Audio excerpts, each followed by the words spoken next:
Bienvenue dans cette série de 10 épisodes que je suis en train de consacrer à mes fondamentaux pour atteindre ma liberté financière.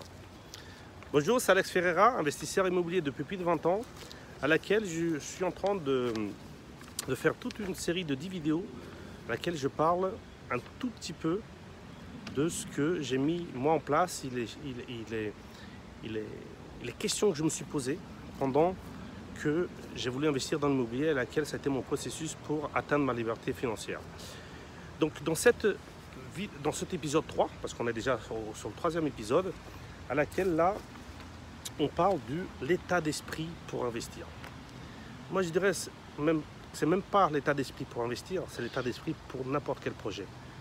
Donc si vous voulez investir dans l'immobilier, si vous voulez atteindre un projet, que vraiment vous voulez faire quelque chose qui vous tient à cœur, mais que vous n'avez pas les clés, que vous n'avez pas comment dire, le chemin, on va dire le plan pour parcourir, pour le faire, c'est une chose qui est fondamentale. La première chose, c'est l'état d'esprit. Imaginez, vous, à laquelle c'est le profil de beaucoup de personnes que je rencontre quand ils ont un objectif en tête, c'est qu'ils veulent faire quelque chose, sauf que la première chose, c'est que ici, ça ne marche pas. Ici, je fais ça comme ça, ici, parce que ceci, parce que cela, parce qu'ils vivent qu'avec des si. C'est-à-dire que, tiens, on va s'asseoir ici, là, on est en plein milieu du bois, là, tranquillement, excusez-moi, hop, voilà. Donc, ils se disent, donc ils ont envie de faire un projet, ça leur tient à cœur, sauf qu'ils se posent les mauvaises questions. Pourquoi? Parce qu'ils partent. Avant de faire quoi que ce soit, ils sont déjà négatifs. Est-ce que ça vous est déjà arrivé de vouloir faire quelque chose et vous êtes déjà négatif? Toutes les autres questions, ça ne va pas marcher. C'est pas fait pour moi. Je ne suis pas capable. C'est fait que pour les autres. Je ne suis pas intelligent. Je suis trop gros, trop maigre, trop grand, trop petit. Toutes les excuses qui font que le fait que les personnes ne font rien. Et du coup, c'est un état d'esprit négatif. Il faut savoir que dans tout ça, c'est nourri par quoi? C'est par des pensées négatives. Parce que ces personnes-là, on va s'approcher d'une fontaine là, qui est très belle. Comme ça, ça va avec l'eau qui coule dans les pierres, ça va m'inspirer. Et j'ai envie beaucoup de donner dans cette vidéo. Alors, je vous disais, c'est que les personnes qui sont négatives, c'est nourri surtout par des pensées négatives. Il faut savoir une chose, c'est que tous les gens qui sont tout le temps avec des pensées négatives, ils pensent que c'est la réalité. Et non, c'est pas du tout la réalité. C'est leur réalité. Il faut savoir que les pensées négatives, c'est pas un fait. C'est pas la réalité. C'est la réalité de la personne qui est en train de penser négativement. Imaginez que vous êtes en train de penser que vous n'allez pas réussir. C'est votre réalité. Qui vous a dit que vous n'allez pas réussir? Par exemple, vous êtes en train de penser que ce que vous allez faire, ça ne va pas marcher parce que vous n'allez pas avoir de clients, parce que dans l'investissement immobilier, que vous allez investir, que le locataire ne va pas vous payer, que les bonnes affaires ne se trouvent pas, qu'il n'y a que les autres qui les trouvent, que ça n'existe pas, que l'immobilier c'était mieux il y a 10 ans, il y a 20 ans. Voilà. Qui vous a dit que c'était la réalité? Ça, c'est votre réalité que vous dites ça. Donc, l'état d'esprit, c'est quelque chose de fondamental. Attendez, je vais vous montrer un petit peu la fontaine là. Regardez là, cette belle fontaine.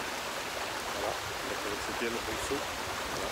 Moi, je vais vous dire pourquoi j'ai fait énormément de vidéos au milieu du bois, parce que moi, déjà, on respire d'air pur, première chose. Ça m'inspire et je suis zen ici. Même s'il fait chaud là, je me sens très bien. Pour vous donner le meilleur de moi-même, il faut qu'on soit inspiré. Donc, pour revenir à l'état d'esprit d'investisseur, moi je l'ai appelé un état d'esprit d'investisseur parce que c'est pour investir, mais ça peut marcher dans n'importe quel projet que vous pouvez avoir. Donc, la première chose, c'est de se dire que, donc on avait vu déjà dans l'épisode précédent, je suis capable. Pourquoi j'ai envie de le faire? Donc, on a validé pourquoi j'ai envie de le faire, je suis capable de le faire. Maintenant, on va dire, voilà, maintenant, on va mettre la positive attitude et pas la négative attitude. Et la négative attitude, il y en a énormément de personnes qui l'ont. Donc, on va précéder à la positive attitude et dire la première chose, c'est ça. C'est que je veux faire ce projet-là d'investir. Je sais que le risque zéro n'existe pas, déjà, parce que ça n'existe nulle part dans la vie. Donc, ça fait partie de la vie, le risque. Par contre, quand on apprend la technique l'état d'esprit, la psychologie, tout ça, les chances de se tromper ou les chances que ça se passe mal, ils vont minimiser. Ils vont être au minimum. Par contre, il faut se dire que je vais mettre en état d'esprit que j'ai envie d'apprendre. La première chose à dire, c'est que j'ai envie d'apprendre. Déjà, je vais tout donner. Tout donner, c'est vraiment tout donner. C'est-à-dire que s'il faut que je lise, que j'apprenne une formation, que je lise un livre, il faut que je le fasse le soir et même si je suis fatigué, je vais le faire.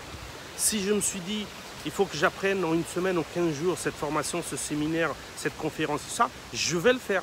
Peu importe la fatigue, peu importe si c'est dur. Ça, c'est l'état d'esprit de dire, voilà, je me fixe des objectifs pour apprendre et je me tiens, je le note sur un carnet. Moi, il faut savoir que quand j'ai des objectifs à atteindre, je me fixe ça dans le planning. Tel jour, je fais telle chose et je ne dérange jamais à ça. C'est-à-dire que je le fais, peu importe, je ne trouve pas d'excuses. Voilà, quelqu'un qui m'appelle pour ça, je suis occupé. J'ai quelque chose, voilà. Imaginons que vous avez, ça c'est le coup classique, vous avez programmé de ce soir de lire un livre sur l'investissement immobilier ou de regarder un module d'une formation que vous avez acheté ou peu importe, même regarder une mission qui parle des immobiliers et qu'il y a quelqu'un, un ami qui vous appelle pour une soirée pizza, pour aller au cinéma, pour n'importe quoi de divertissement. Qu'est-ce que vous avez tendance à faire? Dites-moi. Dites-moi, soyez pas... Vous avez tendance à dire, bon, je ferai ça demain. Non! Le cinéma, le resto, tous les divertissements que vos amis vous proposent, c'est ça qui peut attendre. Et pas apprendre à investir. Pas apprendre à quelque chose qui va vous donner des résultats plus tard. Pas quelque chose qui c'est important pour vous, parce que ça fait des années que vous voulez le faire et que vous ne le faites pas. Et vous êtes chaque fois qu'il y a quelqu'un qui vient vous proposer quelque chose, déjà, il y a vous qui vous proposez des excuses, quand il y a quelqu'un qui vient vous proposer quelque chose, c'est moins intéressant, c'est moins important pour vous, vous allez le faire. Donc, si le projet d'investir dans l'immobilier c'est important, vous le mettez dans vos priorités des priorités.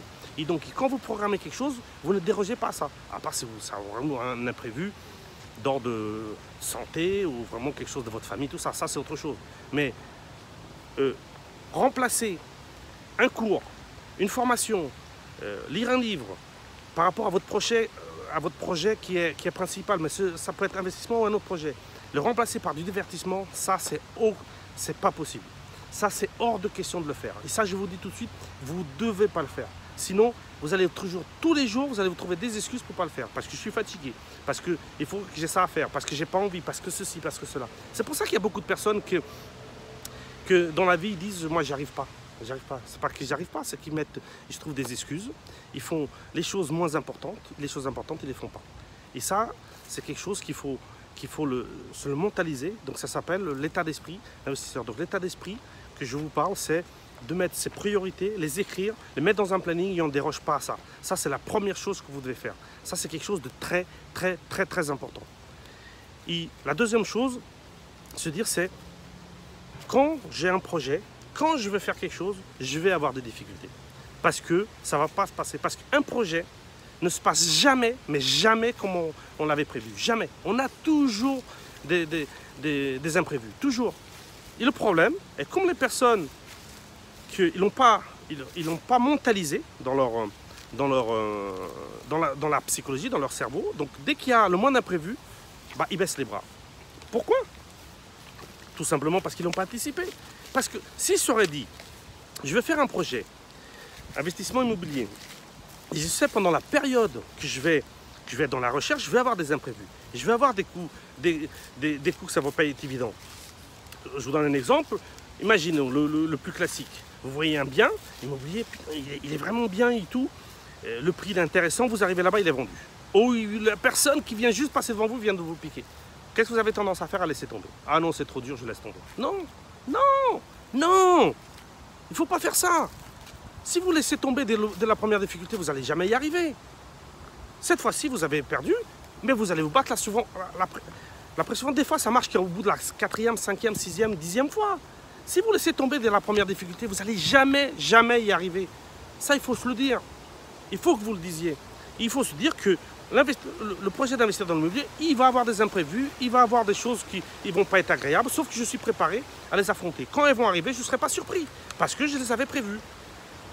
Et quand vous les avez pas vus, c'est là que vous avez tendance à laisser tomber. Donc, qu'est-ce qu'on a vu dans cette vidéo? L'état d'esprit, c'est quelque chose de très important. Si vous commencez déjà avec un état d'esprit ça va être difficile. Je ne vais pas avoir le courage. Je vais baisser les bras dès la première difficulté. Je vais laisser tomber quelque chose que j'avais prévu de faire ce soir par rapport à mon investissement parce que un ami m'a proposé autre chose. Si vous passez dans cet état d'esprit, mais vous allez faire 10, 15, 20, 30 ans, vous n'allez jamais y arriver. Et après, vous allez dire, je n'ai pas de chance. Non, ce n'est pas une question de chance. Il faut savoir une chose. Dans n'importe quelle réussite, immobilière, entrepreneuriale et tout ça, le pourcentage de chance, pour moi, il est très faible. Pour moi, il n'est même pas d'1%. Mais beaucoup de personnes, ils pensent que les gens, quand ils réussissent, c'est de la chance, c'est de la pure chance. Et moi, c'est pas du tout, je crois. Et c'est ce qui s'est passé avec moi. Moi, si j'ai réussi aujourd'hui, c'est pas de chance. C'est parce que j'ai fait les choses. Et que je me suis fait une rigueur de faire les choses, de faire les choses bien. Surtout de faire les choses quand je les marquais, je ne les laissais pas tomber. Et que quand j'avais des difficultés, je ne lâchais jamais. Je n'ai jamais, mais en grand jamais laissé tomber un projet. Jamais. Peu importe. Et j'ai eu des projets qui ont été difficiles. J'ai des projets que j'ai eu des baffes pendant 1, 2, 3, 4, 5, 6 fois. Est-ce que j'ai eu envie de laisser tomber? Oui. Est-ce que ça a été très dur? Oui. Est-ce que je ne me suis pas dit, des fois, dans quelle galère je me suis mis? Oui, bien sûr. Mais je n'ai jamais laissé tomber. Jamais. Et après, quand j'ai réussi, j'étais fier de moi. Voilà, c'est ce qu'on pouvait dire. Déjà, je me suis étendu. Je voulais faire une vidéo plus courte. Mais là, quand je commence à parler, j'arrête pas. J'ai tellement envie de vous donner. Donc là, ça fait partie, encore une fois, une petite partie, ce qu'il y a dans ma formation, dans l'état d'esprit d'investisseur. Elle est à cette étape, bien sûr. On passe énormément de temps là-dessus. Comme je vous ai dit encore, un petit résumé. 25 vidéos, 8 heures de formation. Elle va sortir le 26 septembre. Pendant 10 jours, elle va être un prix exceptionnel pendant 10 jours, avec des bonus en plus. Profitez. Le prix il est minuscule par rapport à la valeur ajoutée que je vais vous ramener, le contenu qu'il y a dedans.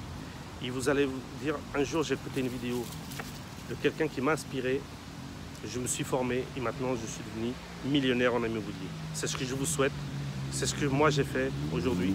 J'ai atteint ma liberté financière, j'ai quelques millions d'euros de patrimoine et je ne continue pas à m'arrêter là. Et c'est ce que je vous souhaite à vous tous. Donc, n'oubliez pas de vous abonner à la chaîne, appuyez sur la cloche pour recevoir les prochains épisodes, parce qu'il y en a 10, là on est au 3e.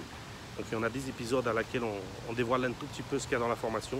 Et après, bien évidemment, au cours de l'année, on continue à vous partager des astuces, des process et toutes mes connaissances. Je vous dis à très bientôt. Et encore une fois, n'oubliez pas, on investit ensemble. Ciao!